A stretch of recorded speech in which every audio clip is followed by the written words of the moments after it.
আসসালামু আলাইকুম, সকলকে আমন্ত্রণ আনন্দ টিভি সংবাদে। আপনাদের সঙ্গে আছি আমি ছোয়া খন্দকার। জরুরি প্রয়োজনে ঘরের বাইরে চলাচলের জন্য 14টি শ্রেণীতে মুভমেন্ট পাস দিচ্ছে পুলিশ, কিন্তু লকডাউনের প্রথম দিনে এই অ্যাপের সুফল তেমনটা লক্ষ্য করা যায়নি। দু একজন ছাড়া অধিকাংশই জানেন না এই অ্যাপ সম্পর্কে। জয়নাল আবেদিনের প্রতিবেদনে থাকছে বিস্তারিত। ক্যামেরা ছিলেন শাহিন রেজা। রাজধানীতে লকডাউনের প্রথম দিনেই কঠোর বিধিনিষেধ দেখা যাচ্ছে। রাস্তায় রাস্তায় বসানো হয়েছে পুলিশের চেকপোস্ট। এই চেকপোস্ট অতিক্রম করে কেউ যেতে পারছেন না, দেখাতে হচ্ছে মুভমেন্ট পাস। বুধবার সকাল থেকেই রাজধানীর সড়কগুলোতে খুব কম মানুষকে চলাচল করতে দেখা গেছে। দেখা যায়নি গণপরিবহন, চলছে অল্প কিছু ব্যক্তিগত যানবাহন, আর সেখানে পুলিশের বাধায় দেখাতে হচ্ছে মুভমেন্ট পাস। কিন্তু সেক্ষেত্রেই ঘটছে বিড়ম্বনা। এই সম্বন্ধে জানলেও তো এটা নেওয়ার মতো সবার নাই আর কি, মানে সবাই তো আর বুঝে না। অনলাইন টিকিটটাই সবাই কাটতে পারে না, আর এখন মুভমেন্ট পাসটা কিভাবে নিবে অনলাইনে? হ্যাঁ, আমার স্মার্টফোন নাই, মানে মুভমেন্ট পাস নিতে যে স্মার্টফোন লাগবে সেটা আমার নাই। এখন কি করবো আমি? তো আমাদের এই যে মনে করেন লকডাউনে যে গাড়িটা বন্ধ করছে, অফিস চালু রাখছে, এর জন্য তো আমাদের সাধারণ মানুষের জন্য ভোগান্তি। সকাল থেকেই দেখা গেছে নগরীর বিভিন্ন মোড়ে মোড়ে বসানো চেকপোস্টে দায়িত্বরত পুলিশ সদস্যরা ঘরের বাইরে থাকা নাগরিকদের জিজ্ঞাসাবাদ করছেন। দায়িত্বরত কর্মকর্তা বলছেন, মুভমেন্ট পাস ছাড়া আগতদের বাড়িতে পাঠিয়ে দেওয়া হচ্ছে। সকাল থেকেই আজকে ভোর 5টা থেকে কার্যক্রম চালু আছে। আমরা সেটা নিশ্চিত করতেছি ইনশাল্লাহ, যে সবাই যাতে অনুমতি সাপেক্ষে বাইরে বের হতে পারে, বা যাদের একান্ত কাজ আছে তারা বাইরে বের হতে পারে। বাকিরা আমরা ঘরে ফেরত দিচ্ছি বা আইনগত ব্যবস্থা নেব। করোনার বিস্তার রোধে 7 দিনের বিধিনিষেধের মধ্যেও জরুরি পণ্য পরিবহন করা যাবে, উৎপাদন ব্যবস্থা চালু থাকবে, জরুরি সেবা দেওয়া যাবে, শিল্প কলকারখানা স্বাস্থ্যবিধি অনুসরণ করে নিজস্ব ব্যবস্থাপনায় চালু থাকবে।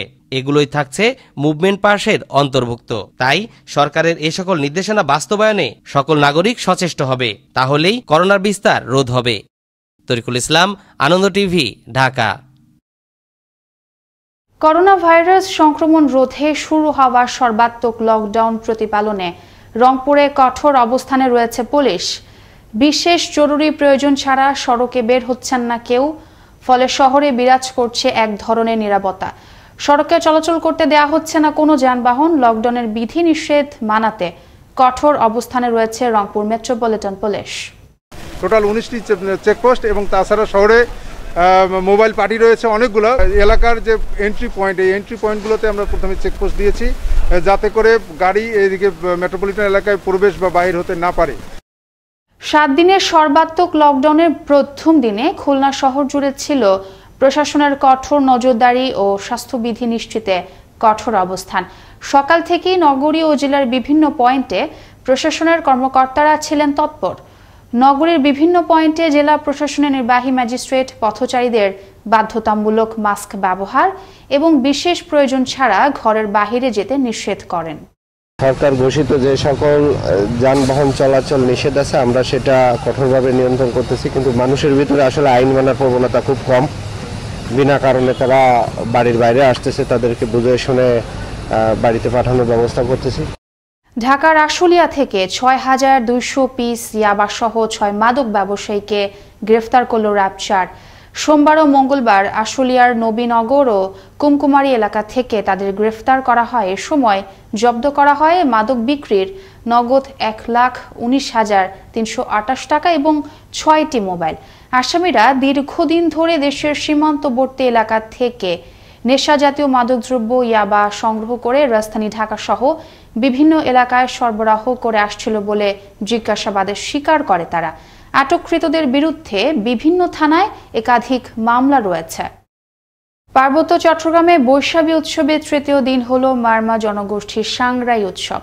বুধবার খাগড়াছড়ি জেলা শহর ও বিভিন্ন পাড়া এবং গ্রামে পারিবারিকভাবে মারমা সম্প্রদায়ের অন্যতম উৎসব সাংগ্রাই পালিত হচ্ছে। এই উৎসবের অন্যতম আকর্ষণ ছিল জলকেলি বা পানি খেলা।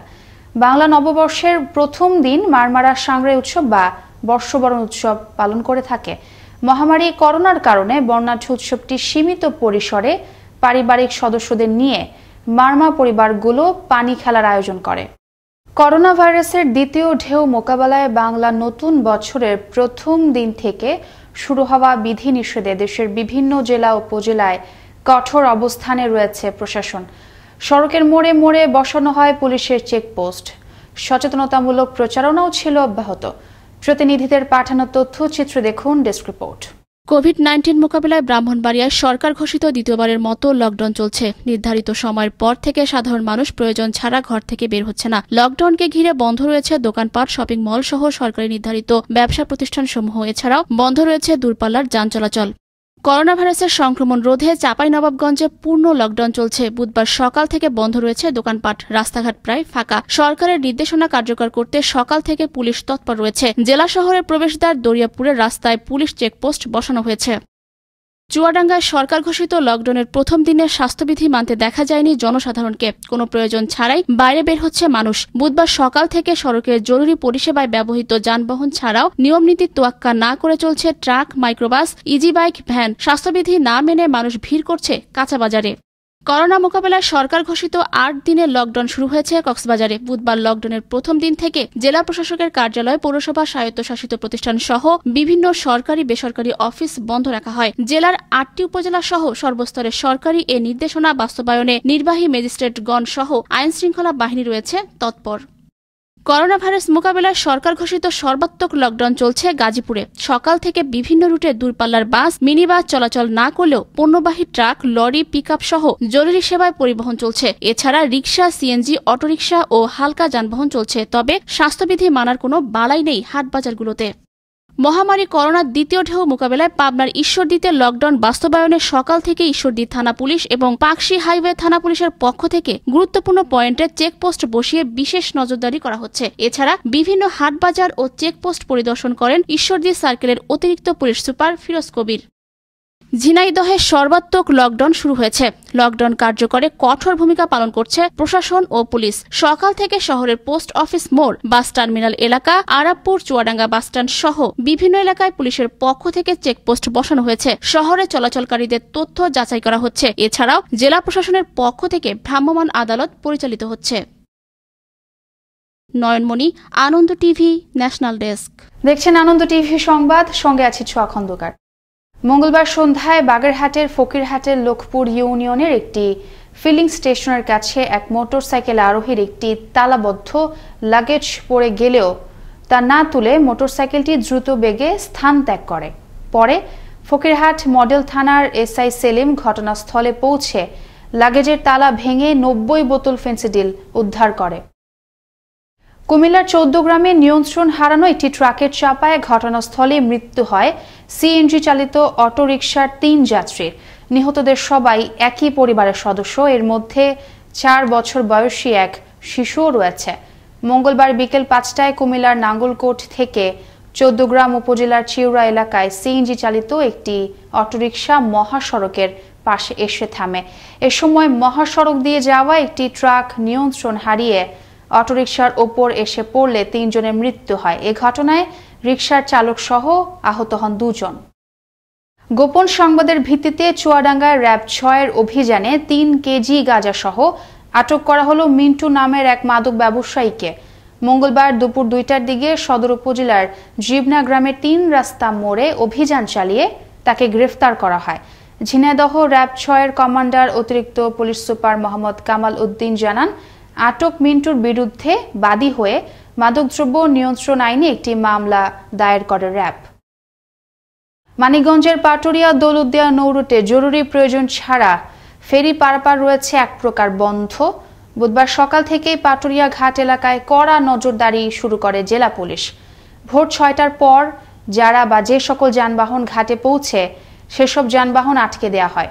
ফলে ঘাট এলাকায় ছোট বড় ২ শতাধিক যানবাহন আটকে পড়ে। এদিকে লকডাউন কার্যকর করতে ফেরিঘাট সহ মহাসড়কের বিভিন্ন স্থানে চেকপোস্ট বসায় পুলিশ।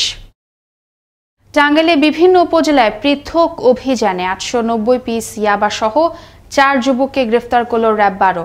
বুধবার সকালে কালীহাতির কলেজ মোড় এলাকা, বাসস্ট্যান্ড ও সদর থানার পুরাতন বাসস্ট্যান্ড এলাকায় অভিযান চালিয়ে তাদের গ্রেফতার করা হয়। এক প্রেস ব্রিফিংয়ে বিষয়টি নিশ্চিত করেন র‍্যাব ১২-এর সিপিসি ৩ টাঙ্গাইলের ভারপ্রাপ্ত কোম্পানি কমান্ডার সহকারী পুলিশ সুপার এরশাদুর রহমান। আটককৃতদের বিরুদ্ধে মাদকদ্রব্য নিয়ন্ত্রণ আইনে মামলা দায়ের করা হয়।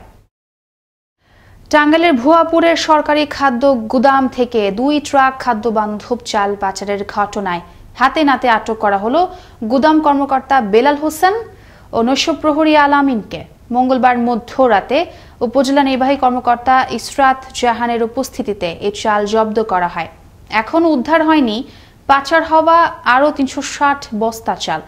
দিনব্যাপী খাদ্য বিভাগের নাটকীয়তা শেষে গভীর রাতে উপজেলা খাদ্য নিয়ন্ত্রক কর্মকর্তা মুক্তার রানী সাহা থানায় অভিযোগ করলে আসামিদ্বয়কে আটক করেন ভুয়াপুর থানা পুলিশ। এ বিষয়ে ভুয়াপুর থানা অফিসার ইনচার্জ আব্দুল ওয়াহাব জানান, যেহেতু আসামিদের সরকারি কর্মচারী, তাদের অপরাধটা দুদকের শিডিউলভুক্ত অপরাধ হওয়ায় আমরা এই বিষয়ে দুদককে সমন্বিত জেলা কার্যালয় টাঙ্গাইলের উপপরিচালক দুদককে জানিয়েছি এবং এজাহার এবং জব্দ তালিকা সহ তাদের কাছে পাঠিয়ে দিয়েছে। এই বিষয়ে তারা আইনগত ব্যবস্থা গ্রহণ করবেন।